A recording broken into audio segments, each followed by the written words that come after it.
Kita mulai Bapak Ibu.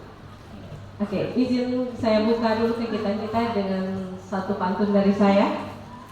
Ke Tanjung Pinang naik kapal selam. Sambil menunggu kita minum kopi hangat. Kalau ada yang mengucapkan salam, ayo dijawab dengan semangat. Assalamualaikum warahmatullahi wabarakatuh.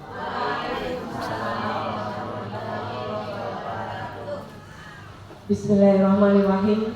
Alhamdulillahirabbil alamin. Wassalatu wassalamu ala asrofil anbiya'i wal mursalin wa ala alihi wa ashabihi rasulillahi ajma'in. Amma ba'd. Puji syukur alhamdulillah kembali kita haturkan kehadirat Allah Subhanahu wa taala karena pada siang hari ini Senin 26 Agustus 2024 kembali kita dapat hadir di ruangan Majelis Guru SMA Negeri 2 Batanganai dalam rangka menghadiri kegiatan diseminasi budaya positif di sekolah yang nantinya akan dipaparkan oleh salah seorang rekan CGP Angkatan 11 dari SMA kita. Selanjutnya selawat dan salam tiada pernah bosannya kita berikan juga kepada junjungan kita Nabi besar Muhammad SAW dengan lantunan Allahumma sholli ala Sayyidina Muhammad wa ala ali Sayyidina Muhammad. Yang saya hormati Ibu Kepala Sekolah SMA Negeri 2 Batanganai, yang saya hormati Bapak Zulkifli selaku calon guru penggerak Angkatan 11 Kabupaten Padang Pariaman. Selanjutnya Bapak dan Ibu guru, para rekan-rekan staf pengajar SMA Negeri 2 Batanganai yang insya Allah akan saling berkolaborasi untuk membangun SMA yang kita cintai ini ke depannya. Baiklah Bapak Ibu, untuk menghemat waktu kita mulai saja kegiatan diseminasi ini dengan pembukaan yaitu membacakan lafaz basmalah Bismillahirrahmanirrahim. Kegiatan kita berikutnya yaitu kata sambutan dari Ibu Kepala Sekolah Ibu Mandrianti SPD. Kepada Ibu Mandrianti kita persilakan.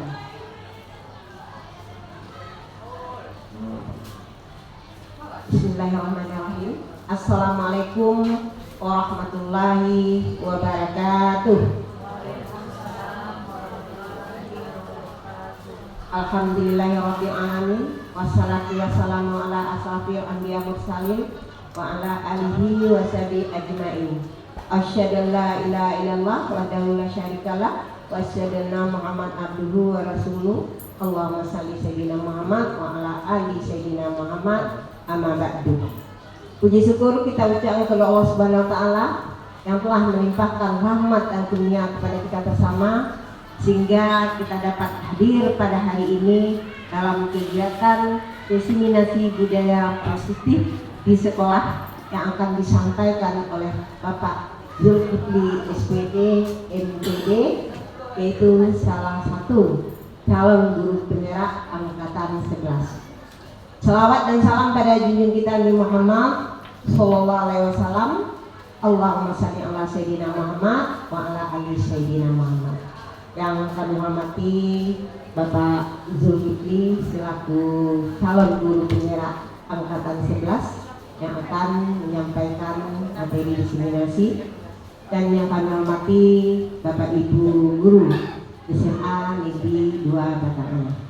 Baik Bapak Ibu guru, hari ini kita akan melaksanakan kegiatan diseminasi ini yang akan disampaikan oleh salah seorang calon guru penggerak SMA Negeri 2 Batanganai, yaitu Bapak Zulkifli.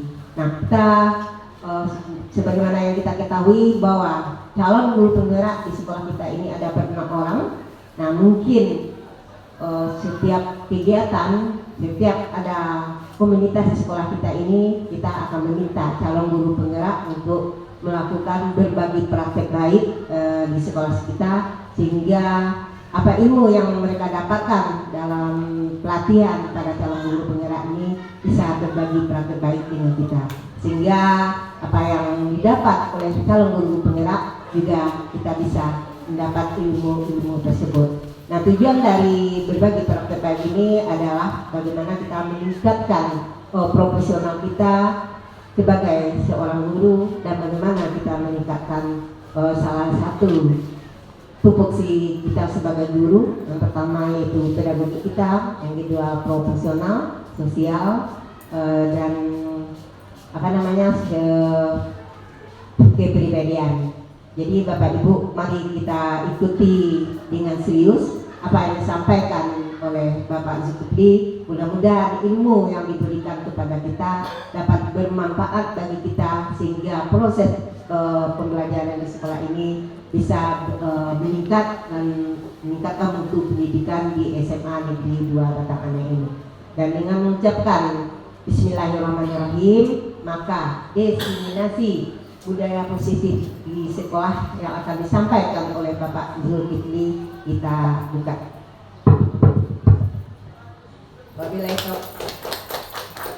Wabillahi taufiq wal hidayah. Wassalamualaikum warahmatullahi wabarakatuh. Terima kasih kepada Ibu Mantriati yang telah secara resmi membuka kegiatan diseminasi ini. Baik Bapak Ibu, kita langsung saja kepada kegiatan inti kita pada siang hari ini, yaitu paparan diseminasi budaya positif di sekolah yang akan langsung dipaparkan oleh Bapak Zulkifli, yaitu calon guru penggerak angkatan 11 Kabupaten Padang Pariaman. Kepada Bapak Zulkifli, waktu dan tempat kita persilakan.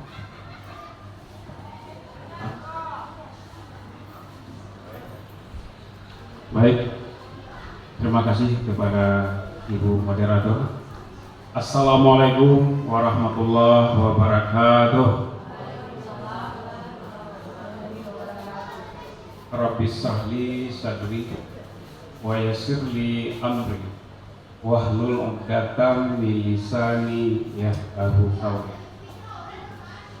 Yang terhormat Ibu Kepala SMA Negeri 2 Batangan, Ibu Dr. Anda Mantrianti, yang saya hormati Bapak Ibu Wakil Kepala Sekolah yang hadir pada kesempatan ini, kemudian Bapak Ibu Guru, Saudara-saudari, rekan-rekan seperjuangan sebagai pendidik yang akan menggerakkan perubahan untuk kebaikan di semua di 2 Batangan ini.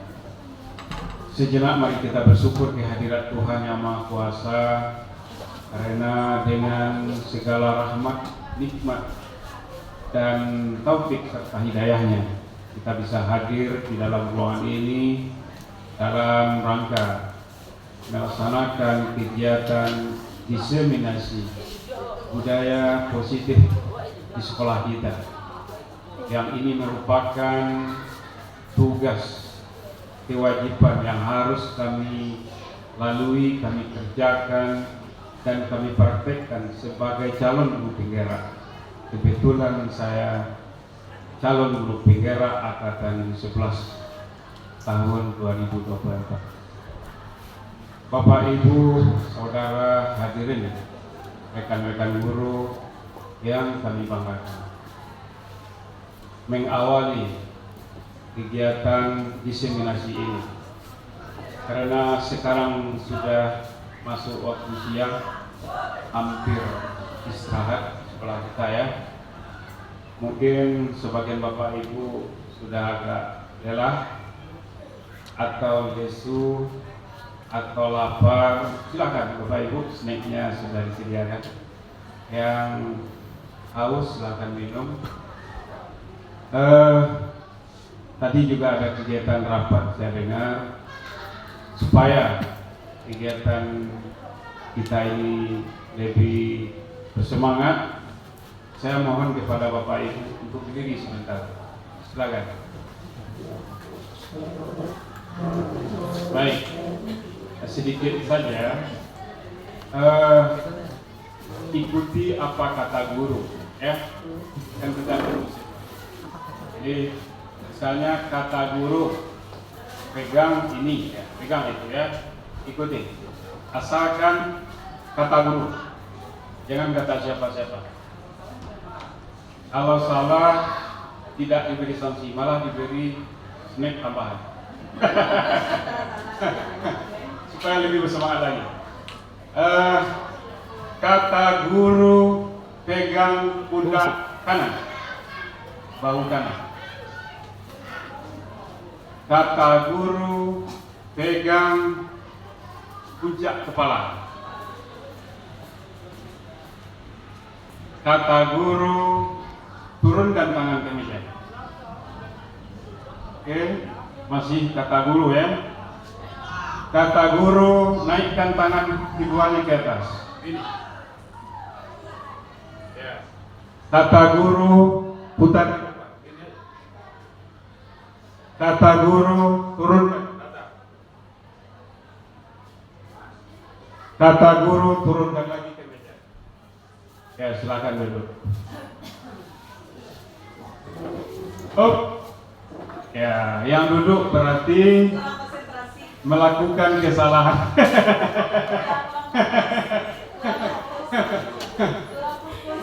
Ya, yang ikut itu kata guru. Oke, tidak apa-apa. Bapak Ibu, yang menang ya dikasih hadiah bonus Bu Rosiana Ariza. Ini guru senior kita di sekolah. Kebetulan yang hadir sekarang selain ini guru-guru senior ya, dan juga termasuk senior, termasuk juga sebagian ibu-ibu calon guru penggerak angkatan 10. Ya, mari kita berkolaborasi. Jadi seperti yang sudah kita lihat di slide di depan, ya ini dalam rangka aksi nyata diseminasi budaya positif di sekolah atas nama saya. Tolong slide-nya Pak Eri maju. Disiplin positif. Inilah konsep-konsep yang berhubungan dengan disiplin positif. Ya, semuanya itu berhubungan dengan tugas kita seorang guru. Sangat banyak sekali. Lebih hebatlah kita mungkin daripada dokter ya. Itu. Kenapa judul besarnya di atas itu disiplin positif? Ya, memang nampaknya kalau disiplin itu, siapa Bapak Ibu yang bisa mendefinisikan apa itu disiplin? Kalau ada yang bisa angkat tangan. Kan kita sering mengatakan dari pagi sampai sore itu saja yang sering kita ucapkan ke siswa. Disiplin lah. Kadang-kadang ke teman kita kurang disiplin. Ya, silakan Ibu Mardayanti.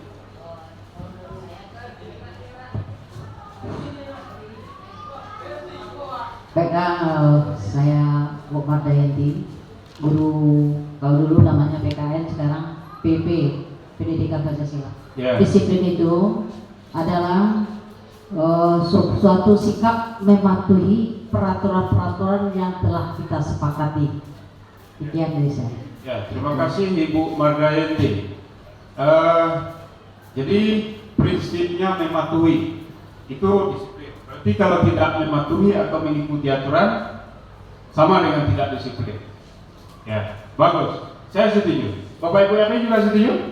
Ya, mungkin ada tambahan dari Ibu Nurjana SPD. Kalau saya meninjaunya dari sosiologi ya, karena saya guru sosiologi. Ya, Bu. Disiplin itu adalah mematuhi segala norma yang kita buat bersama. Ya. Dan kita laksanakan bersama. Ya. Jadi norma-norma yang ada, yang kita sepakati bersama, dan dipatuhi bersama. Ya. Itu kira-kira. Ya. Bagus Ibu Nurjana. Saya juga sangat setuju dengan itu. Jadi norma atau nilai kalau di sekolah, aturan yang awalnya kita sepakati bersama orang tua dan itu harus dipatuhi atau diikuti oleh warga sekolah. Ya, Bapak Ibu. Kemudian positif. Ya, kalau digabung itu kan disiplin positif. Jadi semua kegiatan-kegiatan yang memberikan manfaat kepada warga sekolah itu dianggap yang positif. Berarti yang negatifnya yang tidak memberi manfaat. menurut Bapak William Glasser, ya, itu ada dibagi 4 menurut peta konsep kita. Yang pertama, Anda tidak bisa mengontrol orang lain, hanya Anda yang bisa mengontrol diri Anda. Begini Bapak Ibu, tolong pindahkan slide-nya Bapak Erwin. Satu lagi Pak Erwin. Ya. Bapak Ibu, silahkan bayangkan. Saya tidak sempat membawa barang berharga ya. Silahkan bayangkan di tangan Bapak Ibu, di genggaman Bapak Ibu ini, kira-kira menurut Bapak Ibu apa yang paling berharga pada diri Ibu, Bapak Ibu, atau aset yang ada di Bapak Ibu? Mungkin barang itu sekarang tinggal di rumah. Bayangkan saja, emas berapa? Kalau nilainya 100 juta, kira berapa gram di tubuh dewi? Nah, bayangkan saja emas yang nilainya 100 juta rupiah kita genggam. Coba genggam dengan Bapak Ibu, coba genggam. Kira-kira siapa yang bisa membuka genggaman tangan Bapak Ibu ini? Bisakah saya? Bisakah suami Bapak Ibu? Istri Bapak atau suami Ibu? Mungkin kalau ya bisa jadi. Bisakah perampok? Kalau perampok ingin mengambil, apakah Bapak Ibu tidak berjuang untuk bertahan? Ya, yakin saya, Bapak Ibu akan berjuang mempertahankannya sampai napas terakhir. Ya kira-kira begitu. Artinya, yang bisa mengendalikan diri kita adalah kita sendiri, tidak bisa orang lain. Itu beberapa kali penelitian dilakukan. Orang lain tidak bisa mengendalikan orang lain. Kita bawa ke siswa. Bapak Ibu, walaupun kita guru, kita tidak bisa mengendalikan siswa kita. Kita tidak bisa mengendalikan anak-anak kita. Coba lanjut slide-nya Pak Erwin. Dikit lagi Pak Erwin. Terus mundur lagi Pak Erwin. Banyak contoh ya. Banyak contoh. Jangan dikira anak kecil itu bisa kita kendalikan. Tidak bisa. Setidak-tidaknya dia nanti menangis kalau kita paksa. Oleh sebab itu, kita sebagai guru, murid sebagai siswa kita, ada kiat-kiat atau cara-cara yang harus kita pahami dan kita pelajari, supaya apa yang kita sampaikan, apa yang kita ajarkan bisa mereka terima, bisa kita ikuti. Bapak Ibu, saya ingat semboyan dari Bapak Ki Haji Dewantara. Siapa yang ingat? Ada 3 ya. Ingarso Sungtulodo, Ingmadio Mamungkas, Tuturi Hagayani. Ya, di ketiganya itu ada posisi kita sebagai guru. Ingarso Sungtulodo. Kalau guru itu di depan memberi contoh, ya kan? Ingmadio Mamungkarso. Kalau guru itu berada di samping atau bersama muridnya, memberi bimbingan, motivasi, nasihat, arahan dan lain-lain. Tuturi Handayani, itu yang ada di logo Kementerian kita Pendidikan. Artinya Tuturi Handayani, kalau kita di belakang memberi semangat, dorongan, motivasi. Kita selalu berada di posisi yang 3 itu. Selagi pendidikan kita guru, Bapak Ibu. Kalau mundur slide-nya Pak Erwin. Sedikit lagi Pak Erwin. Ya, ini ada ilusi. Ilusi ini, coba Bapak Ibu, kira-kira apa pengertian ilusi ini? Tolong bantu saya. Ya, saya pernah membaca, katanya ilusi adalah itu palsu saja. Ya, sama dengan bayangan. Tidak ada sebenarnya khayalan yang tidak mungkin terjadi atau palsu. Apa di antara ilusi? yang sering kita dengar, guru mengontrol murid. Jangan yakin Bapak Ibu, guru bisa mengontrol murid. Itu maksudnya. Itu sebuah ilusi saja. Walaupun kita bisa marah-marah di depan mereka, malah ada kita dengar sampai menampar murid, tapi tidak bisa kita mengendalikannya atau mengontrol. Kemudian ilusi yang lain, kritik dan membuat orang merasa bersalah dapat menguatkan karakter. Kemudian semua penguatan positif efektif dan bermanfaat. Kemudian orang dewasa memiliki hak untuk memaksa. Itu juga tidak mungkin. Jangan mentang-mentang kita dewasa, kita kuat, orang bisa kita kendalikan atau kita atur. Tidak bisa. Tolong slide berikutnya.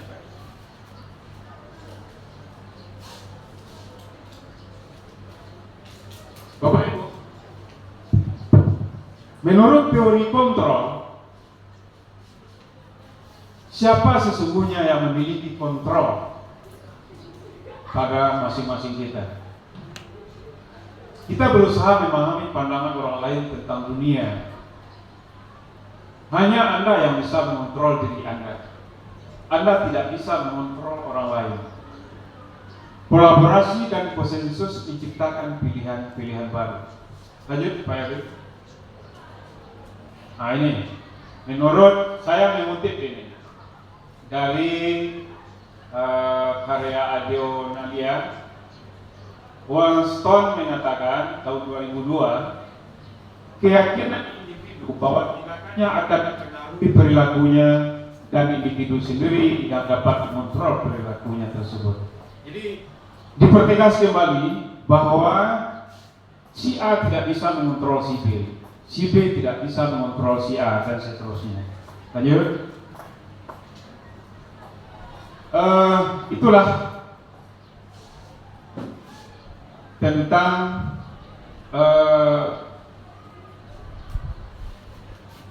kontrol terhadap diri. Sekarang kita masuk ke budaya positif yang pertama, yaitu disiplin positif. Disiplin positif merupakan salah satu cara penerapan disiplin yang bertujuan untuk menumbuhkan kesadaran serta memberdayakan peserta didik tanpa imbalan penghargaan atau reward atau ancaman atau hukuman. Tujuan dari disiplin positif adalah menanamkan motivasi kepada murid-murid untuk menjadi orang yang mereka inginkan dan menghargai diri sendiri dengan nilai-nilai yang mereka percayai. Terus, sebagai pendidik, tujuan kita adalah menciptakan peserta didik yang memiliki disiplin diri, sehingga mereka berperilaku mengacu kepada nilai-nilai kebajikan universal. Ini Bapak Ibu, ada nilai-nilai kebajikan universal. Saya yakin ini Bapak Ibu semuanya tahu. Nilai-nilai kebajikan yang universal itu maksudnya yang bisa berlaku untuk semua orang, tanpa pandang agama, tanpa pandang ras, tanpa pandang suku, budaya, segala macam. Sehingga nilai itu berlaku. Seperti, nah ini ada kita kutip di profil pelajar Pancasila. Ada beriman, bertakwa terhadap Tuhan Yang Maha Esa, berakhlak mulia, mandiri, bernalar kritis, berkepentingan global, bergotong royong, kreatif. Masih banyak lagi Bapak Ibu. Mungkin ada yang bisa menambahkan? Ya, silakan berdiri. Ya. Ada nilai kebajikan yang lain mungkin yang ingat Bapak Ibu?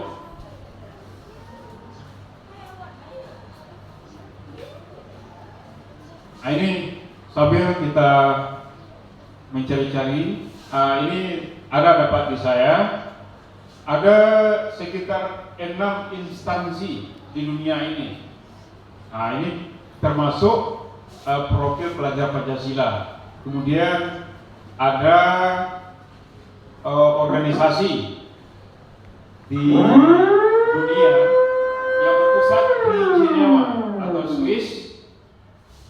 Katanya yang termasuk nilai kebajikan itu termasuk komitmen, percaya diri, kerjasama, kreativitas, ingin tahuan yang tinggi, empati, ada simpati, ada empati. Apa bedanya itu Bapak Ibu?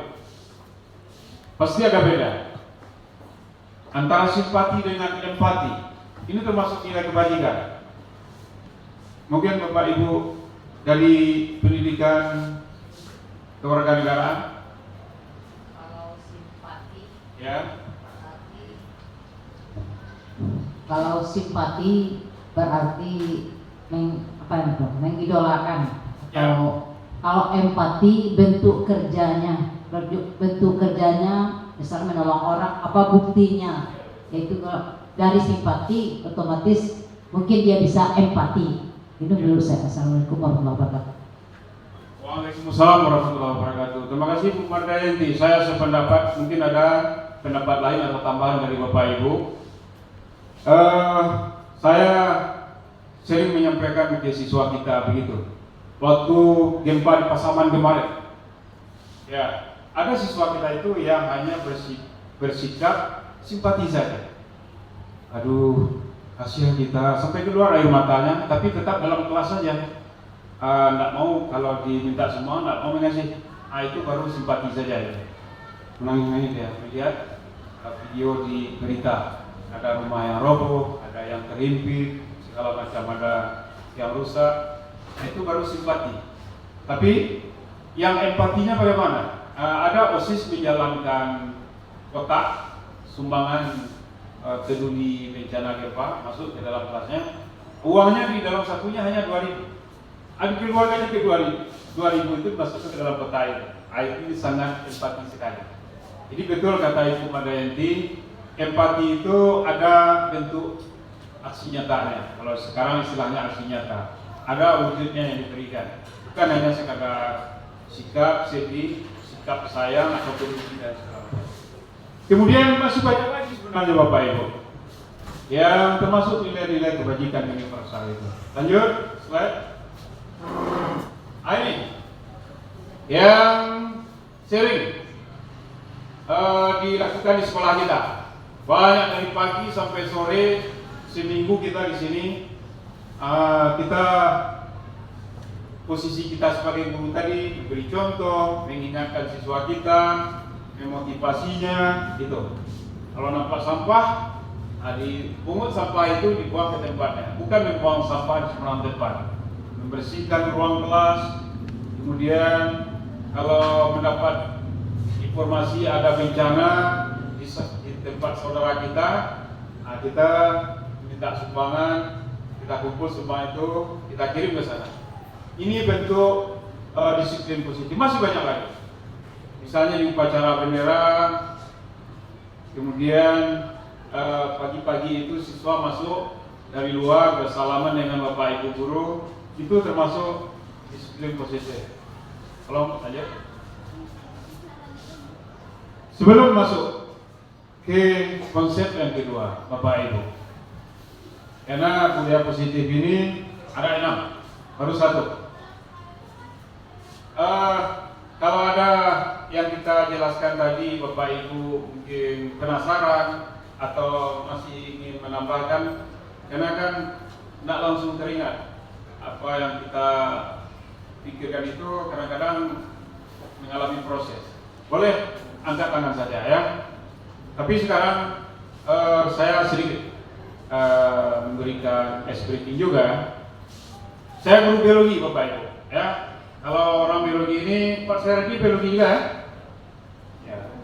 Biologi dari jauh datang ke sini mengajar. Kalau guru biologi ini yang paling cepat ingat itu hewan atau tumbuhan? Saya sekarang ingat hewan. Ada hewannya yang panjang. Apa itu Bapak Ibu? Kalau panjang ular ya. Kalau pendek supaya mirip-mirip ular, kalau pendek itu cacing saja. Jadi yang pendek cacing, yang panjang ular. Saya mau Bapak Ibu berdiri lagi. Nanti ada makan siang.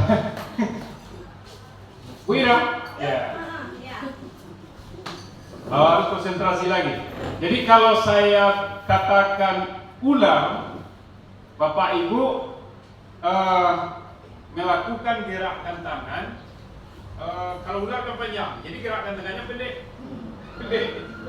Kebalikan. Kalau saya bilang cacing, ya. Ini diminta konsentrasi dan fokus ya. Mulai 1, 2, 3. Cacing. Oh, cacing panjang. Oke. Ular. Ya, ular pendek ya. Cacing. Ular. Cacing. Ular. Cacing. Ular. Oh ya, terima kasih. Bisa fokus semuanya. Baik, kita lanjutkan ke konsep yang kedua, budaya positif yang harus ada pada diri kita sebagai guru, yang kita tularkan, kita ajak siswa-siswi kita untuk mengikutinya, yaitu ada hukuman, kemudian penghargaan, ada restitusi. Jadi kadang-kadang kita akan menganggap ini sama saja antara hukuman, penghargaan, dan restitusi. Coba lanjut slide-nya Pak Evi, waktu kita terbatas. Nah ini pertanyaan. Halo Bu Rosena Riza. Ya, Rosena Riza ini paling mudah fokusnya kan. Apa yang Bapak Ibu guru lakukan jika ada murid yang melanggar aturan? Ya pasti murid Bapak Ibu dalam mungkin dari pagi sudah ada yang melanggar aturan, apalagi yang Ibu Bapak bertugas di tim GDS. Silakan. Tolong Bapak Ibu sebutkan pelanggarannya dan apa sanksi yang Bapak Ibu lakukan. Silakan Ibu Mai Afrianti. Ibu Mai Afrianti SPD. Baiklah Pak, terima kasih. Assalamualaikum warahmatullahi wabarakatuh. Di sini ada teori motivasi. Apa yang Bapak atau Ibu guru lakukan jika ada murid yang melanggar aturan? Ya sebenarnya Pak, kalau di ilmu guru penggerak yang saya pelajari, kita tidak boleh memberikan hukuman. Jadi karena tadi juga saya juga melanggar Pak. Jadi ada siswa saya ketika baris itu sudah diinstruksikan tidak boleh berbicara ketika pembina upacara itu berada di depan. Tapi masih ada juga yang berbicara. Kemudian kita pisahkan. Kemudian ya saya berikan juga semacam hukuman. Ya tadi diberikan hukuman untuk membacakan janji siswa di tanpa teks. Ya kebetulan saya juga melihat sedikit tadi. Iya. Ya jujur sekali Bu. Ya, karena apa Pak, di janji siswa nomor 7 itu siap menerima atas pelanggaran yang sanksi atas pelanggaran yang dilakukan. Kemudian saya juga kemarin itu sudah memberikan sedikit ke Bapak Wakil Kesiswaan, tidak janji siswa lagi Pak, karena kalau janji siswa itu rentan dengan hukuman. Ya, jadi mungkin bisa kita rubah untuk mudah-mudahan bisa diterima Pak saran kita nanti. Tidak lagi yang pakai janji siswa. Ya, supaya tidak ada terjadinya pelanggaran. Nah, jadi tidak ada lagi yang namanya hukuman. Ya kalau di guru penggerak memang tidak ada siswa kita itu yang diberikan hukuman. Itu saja Pak, itu yang tadi yang terjadi oleh saya di hari ini itu di pelaksanaan upacara bendera. Terima kasih Pak. Ya. Assalamualaikum. Waalaikumsalam warahmatullahi wabarakatuh. Terima kasih Bu Aprianti. Ya, silakan Bu Madrayanti. Assalamualaikum warahmatullahi wabarakatuh.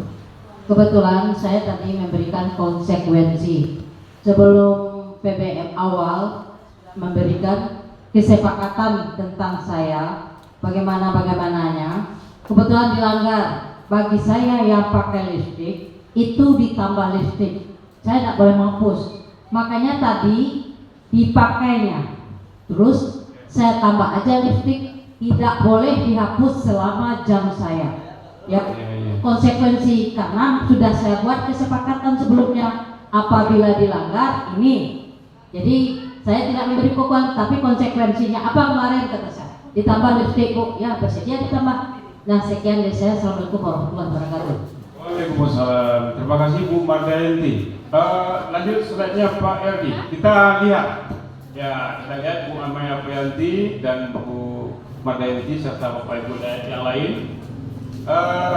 Apakah yang Ibu lakukan itu termasuk hukuman, konsekuensi, ataupun restitusi? Ada itu kriteria atau ciri-cirinya. Kalau hukuman itu tidak terencana, murid tidak dilibatkan, bersifat satu arah, nah, itulah yang berupa hukuman. Bisa berupa hukuman fisik, bisa psikis atau psikologi. Sedangkan konsekuensi terencana atau disepakati sesuai peraturan, murid dibuat tidak nyaman, sikap guru selalu monitor. Kemudian restitusi, proses menciptakan kondisi bagi murid untuk memperbaiki kesalahan. Proses kolaborasi yang mengajarkan untuk mencari solusi. Lanjut Pak Erik.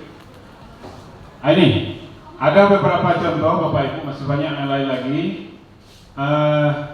Misalnya tulisannya agak blur sedikit, saya bacakan. Mari berlatih. Apakah ini hukuman atau konsekuensi? Misalnya, lari mengelilingi lapangan basket 2 kali karena terlambat hadir di sekolah. Apakah ada hubungannya berlari mengelilingi lapangan basket dengan terlambat hadir di sekolah? Hubungannya tidak ada ya. Tapi itu sering diberikan oleh sekolah atau guru. Nah, ini masuk kemana dia? Coba Bapak Ibu. Hukuman. Ya. Berarti menurut Bu Dewi Mustika, hukuman itu tindakan yang diberikan bisa berupa fisik atau non fisik yang tidak ada hubungan dengan kesalahan. Ya, kita lihat nanti. Mungkin Bapak Ibu lain beda pendapat. Mungkin itu termasuk konsekuensi. Kita buktikan nanti. Membersihkan coretan yang dibuatnya di meja tulis. Nah ini berbeda sedikit dengan yang pertama itu. Ini nampaknya ada hubungan dengan kesalahannya. Karena dia yang mencoret, disuruh membersihkan. Tapi kalau dia coret papan tulis, disuruh membersihkan WC, itu juga tidak ada hubungannya. Ya, ini konsekuensi ya Bu Dewi. Ya, mudah-mudahan benar. Yang ketiga, murid diminta untuk push up 15 kali karena tidak menggunakan masker ke sekolah. Ya, ini juga sebenarnya membuat efek jera juga kan. Saya juga sering melakukan karena kesalahannya itu kemarin kan tidak mungkin diulang kemarin itu. Apa yang ada sekarang saja diberikan lagi. Nah, ini masuk ke mana? Hukuman. Menggantikan kertas tugas teman yang telah dicoret-coret. Jadi kertas temannya sudah bagus, sudah buat tugas, dia coretnya terpaksa diganti dengan kertas lain. Kemudian berjemur di lapangan basket. Tadi itu tidak sampai berjemur tadi, tapi lama juga itu. Karena mengobrol dengan teman. Kemudian murid diminta bertelanjang kaki, artinya buka sepatu atau sandal sepanjang hari karena tidak menggunakan sepatu warna hitam sesuai peraturan sekolah. Terakhir, berdiri di depan kelas sambil mengangkat kaki satu karena tidak bisa menjawab pertanyaan. Nah, ini hukuman generasi tahun 80-an. Bisa kena juga ya? Ya, Ibu ikut juga kena ya? Lanjut Pak Edi. Kita mudah-mudahan jawaban yang tercantum ini benar. Tadi yang pertama apa jawaban kita tadi Bu Dewi? Hukuman, betul. Yang kedua konsekuensi. Yang ketiga hukuman dan seterusnya. Begini Bapak Ibu. Berarti yang hadir dalam ruangan ini sudah bisa membedakan mana yang hukuman, mana yang konsekuensi. Terus mana yang restitusi? Nanti kita jelaskan pada sisi berikutnya. Pak Edi? Lanjut. Terus ini diminta ice breaking lagi. Terlalu banyak ice breaking nanti habis waktu kita ya. Lanjut dulu Pak Edi. Ya ice breaking itu kalau sudah banyak yang ngantuk, sekarang udah masih bersemangat. Yang ketiga, ini yang konsep yang ketiga dalam budaya positif adalah kebutuhan dasar manusia.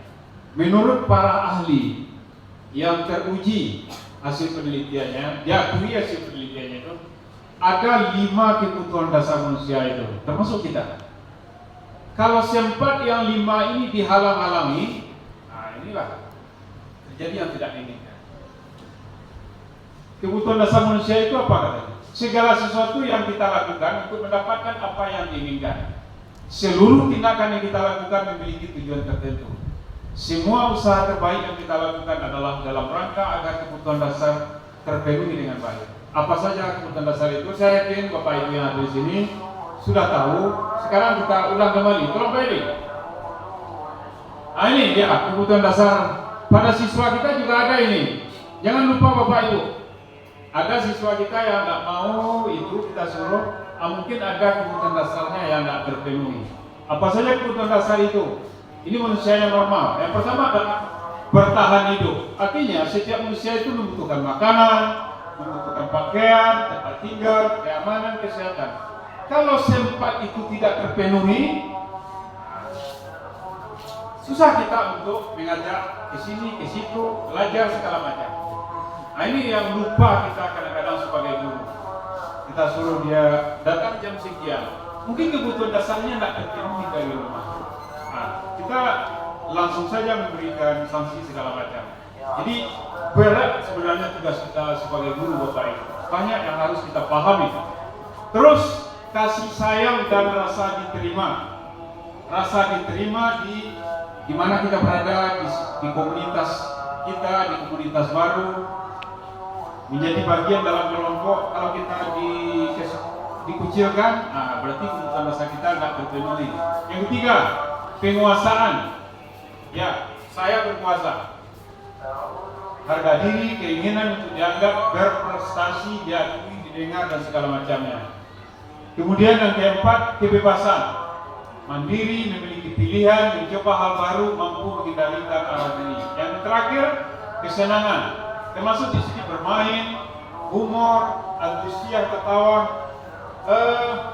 Saya Bapak Ibu juga sering menemukan. Kita sedang serius mengajar di depan, ada anak-anak di belakang, kita ketawa mereka berdua. Ternyata setelah kita lihat sekarang, tertawa itu juga kebutuhan dasar rupanya.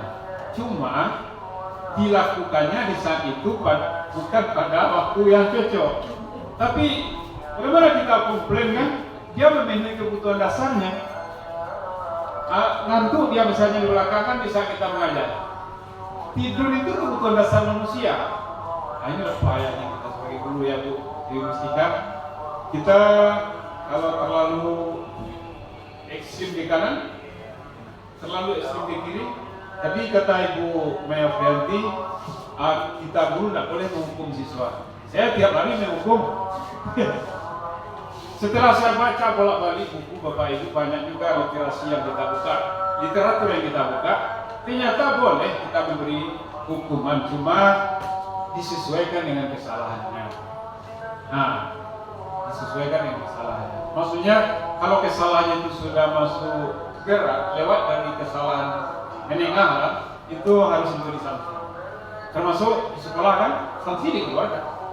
Kalau kedapatan siswa kita terbukti berbuat asusila, itu dikeluarkan, kan sanksi. Jangan dibelah-belah juga, habis kita nanti Bapak Ibu diperkosanya lagi. Oke, lanjut Pak RD. Yang konsep yang keempat, keyakinan kelas. Ini harus ada di setiap kelas. Apa itu keyakinan kelas? Ya, berupa nilai-nilai juga yang harus disepakati di kelas. Jadi berbeda dengan aturan. Apa alasan Bapak Ibu ketika menggunakan legal saat mengendarai motor? Apa jawabannya Bapak Ibu? Ibu berhenti bolak-balik pakai motor ya? Untuk keamanan. Untuk keamanan, bukan takut dipelantas ya? Iya, itu benar jawabannya. Jangan sekali-sekali karena takut dirazia. Jadi untuk keselamatan kita. Berarti sudah tinggi kesadaran kita semua. Tolong lanjut Pak Erdi. Mengapa keyakinan kelas bukan peraturan kelas? Nah ini kenapa harus keyakinan kelas yang ada di kelas itu? Bukan peraturan kelas. Saya juga merasa keliru selama ini sebagai itu. Yang banyak kita buat di kelas itu peraturan. Jangan begini, jangan begini, jangan begini, jangan begini. Itu ciri khas peraturan itu. Dilarang, jangan, tidak boleh. Kalau keyakinan kelas ini tidak pakai kata jangan ya Bu Dewi, tidak pakai kata barangan, harus kalimat positif. Ya, banyak contohnya. Jadi apa bedanya antara keyakinan kelas dengan peraturan kelas? Yang harus mulai hari ini Bapak Ibu keluar dari ruang ini, kita buat lagi keyakinan kelas dengan siswa kita. Setelah kita pelajari, mudah-mudahan bermanfaat apa yang saya sampaikan ini. Keyakinan kelas itu harus ada kesepakatan, persetujuan antara guru dengan siswa. Anak-anak, pertama ibu masuk ke kelas itu mungkin wali kelas atau guru mata pelajaran. Sebelum kita melakukan apa-apa, kita buat keyakinan dalam kelas kita. Contoh, ruangan kelas kita bersih dan nyaman. Berarti anak-anak kita itu harus pikir, harus buatnya jadwal pikir segala macam. Kelas kita ini berprestasi, nah, sehingga mereka berlomba-lomba membuat tugas, belajar segala macam. Kemudian masih banyak contoh-contoh keyakinan kelas yang kita buat. Apa contohnya yang lain Bu Dewi pikir? Ya, antara sesama siswa dengan guru saling menghargai. Itu keyakinan kelas. Ditulis itu, ditempel di dinding supaya dilihat dan diingat setiap hari. Kalau begitu, ya kelas kita nyaman, senang, tentram, anak-anak, murid-murid kita senang belajar dalam kelas. Betah mereka dalam kelas.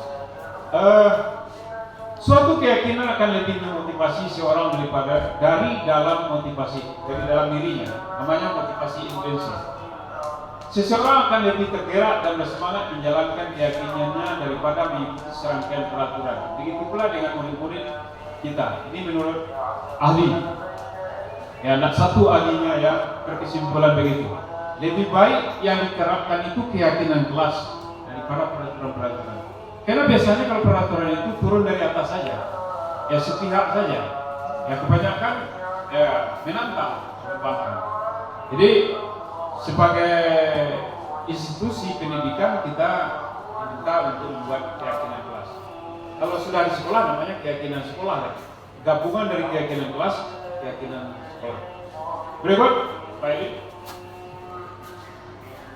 Ya, terus, nah ini contoh penerapan keyakinan kelas. Karena mereka di dalam kelas itu dilibatkan semuanya membuat keyakinan kelas. Ya, kadang-kadang tanpa disuruh mereka sudah tahu saja. Dia ingat kelas kita harus bersih, karena itu keinginan kita bersama. Kelas kita harus nyaman, harus sehat, harus segar udara di dalam, sehingga mereka berlomba-lomba buka jendela, memberi kipas angin segala macamnya. Karena ada saya dengar itu di sebuah sekolah, karena sekolahnya nggak sanggup membelikan kipas angin, siswanya membeli kipas angin, mungkin nggak tahu juga orang tuanya. Kelas, ada ibunya di sini, ya Ibu Sophia. Ya, ibu-ibu lain juga bisa mengikut. Ya, kalau nggak bisa yang mana murah saja. Kalau nggak bisa kipas angin yang besar yang kecil saja. Lanjut, Pak Edi. Yang terakhir, mudah-mudahan ini bermanfaat untuk kita semuanya. Posisi kontrol guru, sebenarnya ada lagi itu restitusi belum. posisi kontrol guru. Jadi kita guru ini posisi kita bisa di penghukum, pembuat merasa bersalah, sebagai teman dari siswa, sebagai pemantau, sebagai manajer. Sebenarnya mana yang paling bagus? Ada yang bisa jawab? Ya, Bu Maya Priyanti.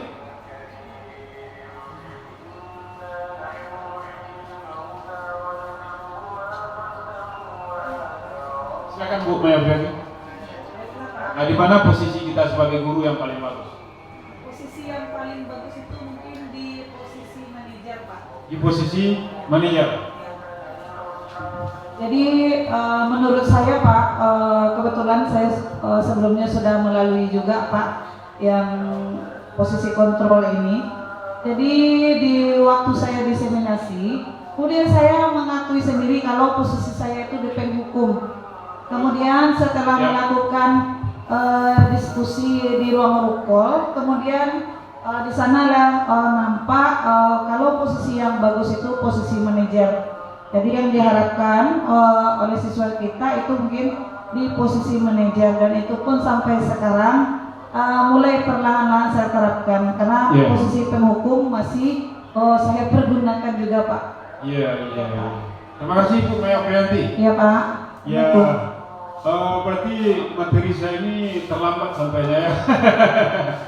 Mudah-mudahan untuk Bapak Ibu yang belum membaca atau mendengar tentang posisi kontrol guru ini, sebenarnya waktu kita kuliah juga sudah dulu, cuma diulang-ulang kembali. Apa ciri-ciri dari masing-masing posisi ini? Lanjut, Pak Edwin. Nah ini dia. Kalau sebagai penghukum itu hormat, misalnya tadi itu, hormat pada bendera selama 1 jam. Tadi saat kita upacara, semua karena melakukan kesalahan. Nah itu guru sebagai penghukum.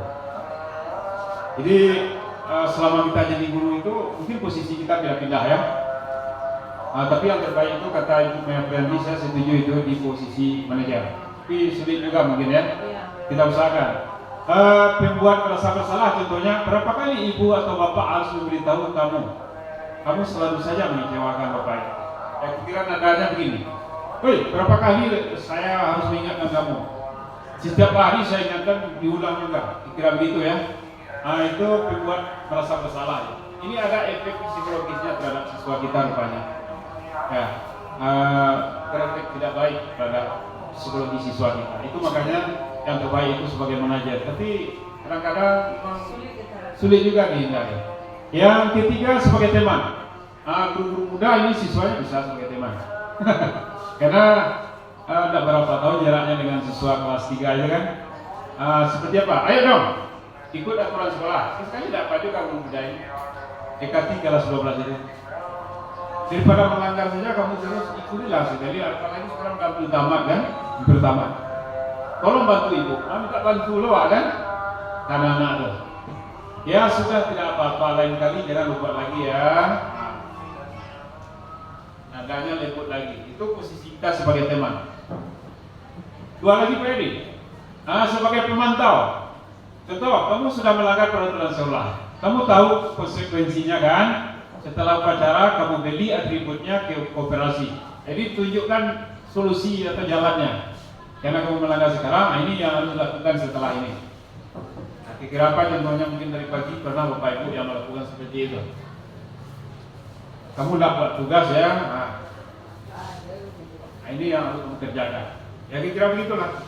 Ibu atau Bapak tunjukkan dari sini lihat, pinjam buku teman ini, ditunjukkan jalan di luarnya. Itu sebagai apa Bapak Ibu? Teman-teman. Ini yang sebagai manajer. Ini yang guru paripurna mungkin ya. Apakah kamu tahu kesalahanmu? Kira-kira bagaimana kamu memperbaiki kesalahanmu? Tapi bisakah siswa kita semuanya seperti itu? Ya. Semoga bisa. Jadi saya kan ini kan sudah submodul kelima ini. Modul-modul sebelumnya di kegiatan guru penggerak ini ada tentang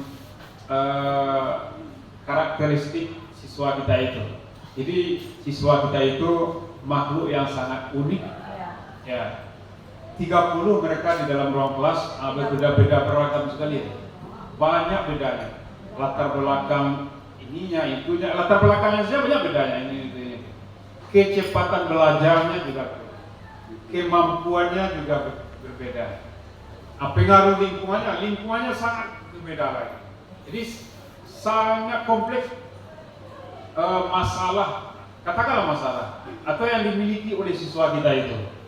Oleh sebab itu kadang-kadang kita cenderung ke posisi, ke hukum, ke pemantau, ke syukur-syukur kalau ke manajer ya. Inilah makanya saya mengikuti pelatihan guru penggerak ini. Mohon doanya ya. Silakan snack Bapak Ibu, lanjutkan. Sedikit lagi PRD. Satu lagi. Sabar Bapak Ibu. Kita tunda ice breakingnya, kita ganti saja dengan segitiga restitusi. Ada 3 langkah, itu maksudnya ada 3 langkah yang bisa kita lakukan dalam menangani siswa yang bermasalah. Saya tanya kepada ibu bapak yang ada di sini, ada nggak siswanya bermasalah dari pagi tadi? Silakan. Jadi di segitiga restitusi ini ada terjadi suatu dialog antara guru dengan murid. Isi dari dialog itu adalah murid itu nanti mengakui kesalahannya dan dia berjanji untuk memperbaiki. Itu berarti berhasil itu restitusinya. Jadi ada 3 tahapnya. Pertama adalah menstabilkan identitas. Menstabilkan identitas ini secara psikologi orang bersalah itu pasti tidak stabil. Ada rasa takut, cemas, was-was segala macam. Itu harus kita stabilkan. Kalau bahasa kampung saya bersabar. Lanjut, sebentar Pak ini. Yang kedua, memvalidasi tindakan yang salah. Jadi perbuatannya yang salah itu kita anggap benar saja lah sementara itu. Kira begitu. Kita validasi untuk sementara benar. Ya bagaimanapun, bagaimana cara kita mengolah kalimatnya supaya anak kita itu menganggap dia dibela sendiri. Dia tidak langsung disalahkan. Yang ketiga langkahnya terakhir menanyakan keyakinan. Ini yang keyakinan kelas tadi. Menanyakan keyakinan. Contohnya, ingat tak kamu apa keyakinan kelas? Misalnya dia membuang sampah di sembarang tempat, membuang sampah di kelas itu. Kembali ke keyakinan kelas nanti tak terakhirnya. Kita buktikan bagaimana implementasinya. Lanjut PRD. Ini contoh. Berdasarkan prinsip membuat kesalahan adalah bagian dari proses.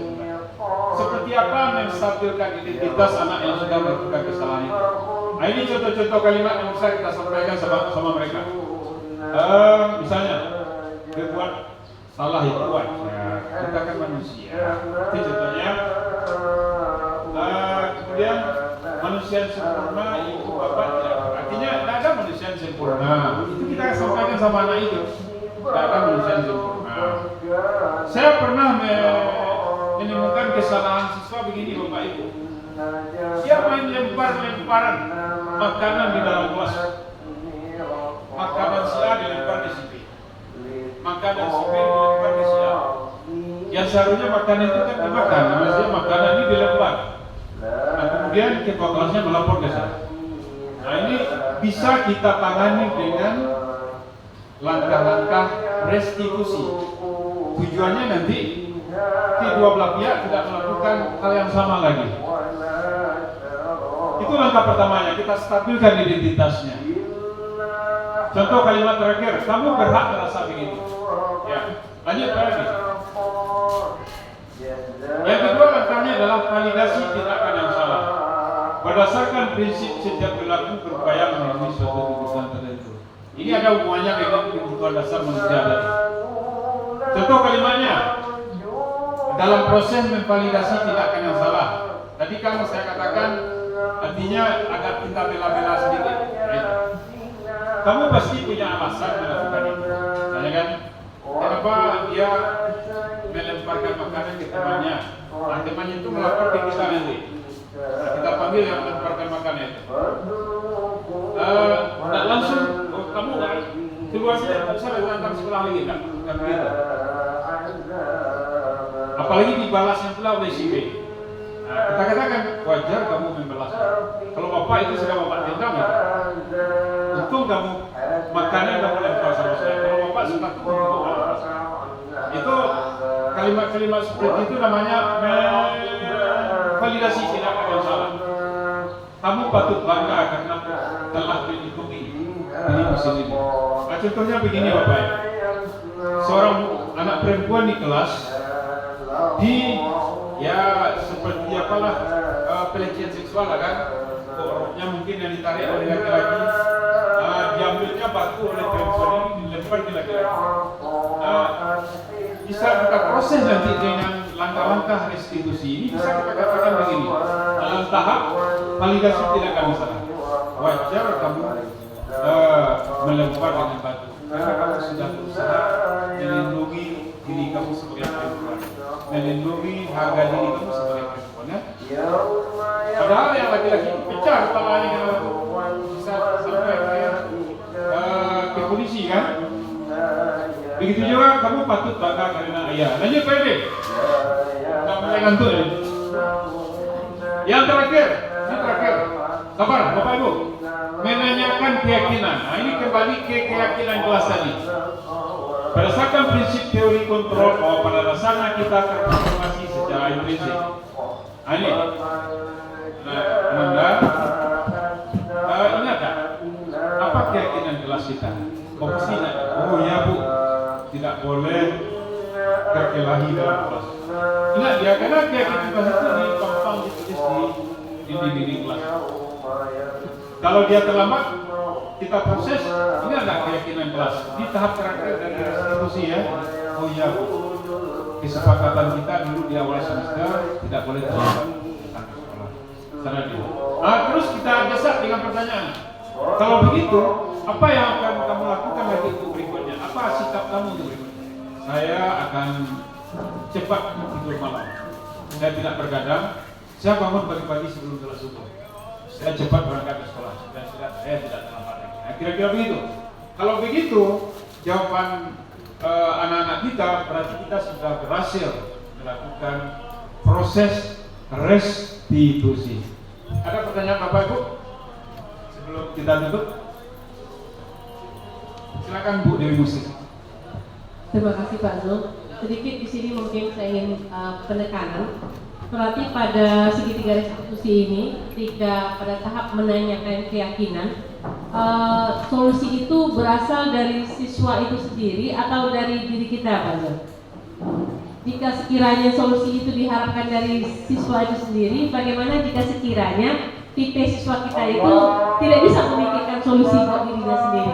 Barangkali itu saja Pak Zul. Ya, terima kasih Bu Dewi Mustika. Nampaknya kalau pertanyaan Bu Dewi ini tergantung juga kepada kemampuan siswa kita. Ya kita berikan kesempatan dia untuk berpikir kan. Tapi kalau tidak mungkin dia menginginkan solusi atau sikap berikutnya, nampaknya kita yang mengidekan. Kita ingatkan, kita tunjukkan. Mau nak kamu seperti ini? Ibu ingin kamu berubah, ya kan? Kira-kira begitulah. Masih ada Bapak Ibu karena waktu salat dulu sudah masuk. Mungkin saya sebagai CGP dalam rangka memaparkan diseminasi budaya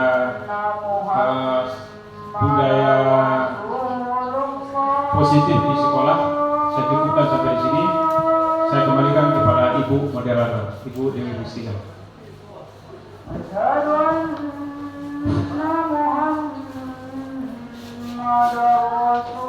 Baiklah Bapak Ibu, mari kita berikan dulu aplaus buat Pak Zul atas paparannya yang luar biasa sekali.